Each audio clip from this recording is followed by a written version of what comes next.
মানবতাবিরোধী অপরাধী পলাতক আসামি শেখ হাসিনার বিরুদ্ধে প্রথম কোনো মামলায় রায় দিল আন্তর্জাতিক অপরাধ ট্রাইব্যুনাল।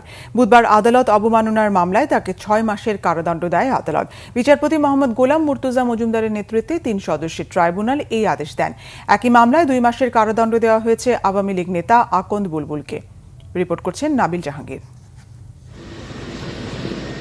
গেল বছরের জুলাই আগস্টে তীব্র গণ অভ্যুত্থানের মুখে ক্ষমতাচ্যুত হয়ে দেশ ছেড়ে পালান সে সময়কার প্রধানমন্ত্রী শেখ হাসিনা। আশ্রয় নেন ভারতে। গণ অভ্যুত্থান চলাকালে মানবতাবিরোধী অপরাধ ও হত্যাকাণ্ডের ঘটনায় সাবেক প্রধানমন্ত্রীর বিরুদ্ধে একে একে মামলা হতে থাকে দেশ জুড়ে। সেই ধারাবাহিকতায় গেল অক্টোবর গাইবান্ধার যুবলীগ নেতা বুলবুলের সঙ্গে শেখ হাসিনার ফোনালাপ ভাইরাল হয় সামাজিক যোগাযোগ মাধ্যমে। সেখানে 227 মামলার প্রসঙ্গ উল্লেখ করে সমসংখ্যক বাদীকে হত্যার লাইসেন্স পাওয়ার কথা বলেন শেখ হাসিনা। আমি বলছি সবাই তালিকা করো, তোমরাও তালিকা করো, কারণ অন্তত 227 জনকে মারার লাইসেন্স পেয়ে গেছি। সেই ঘটনার পরিপ্রেক্ষিতে আদালত অবমাননার অভিযোগ তোলা হয় ট্রাইব্যুনালে। ফরেনসিক পরীক্ষায় সেই ফোনালাপটির সত্যতাও পাওয়া যায়। ফলে শুনানি শেষে বুধবার এই মামলার রায় ঘোষণা করেন ট্রাইব্যুনালের চেয়ারম্যান বিচারপতি গোলাম মুর্তুজা মজুমদারের নেতৃত্বাধীন 3 সদস্যের ট্রাইব্যুনাল 1।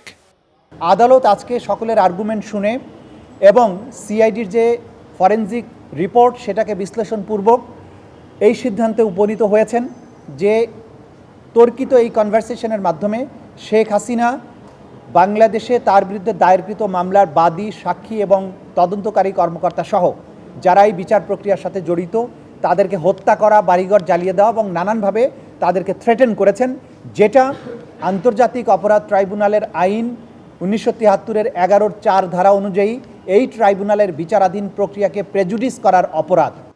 এই রায়ে অসন্তোষ জানান রাষ্ট্রনিযুক্ত আসামিপক্ষের আইনজীবী।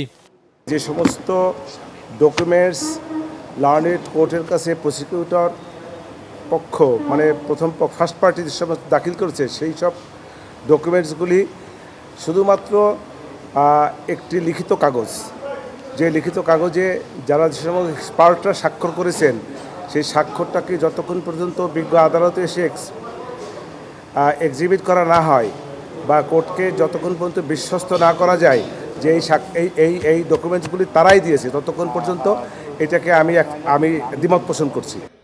এই মামলার বিচারিক কার্যক্রমের স্বচ্ছতা বজায় রাখতে জ্যেষ্ঠ আইনজীবী AY মশিউজ্জামানকে এমিকাস কিউরি নিয়োগ দেওয়া হয়।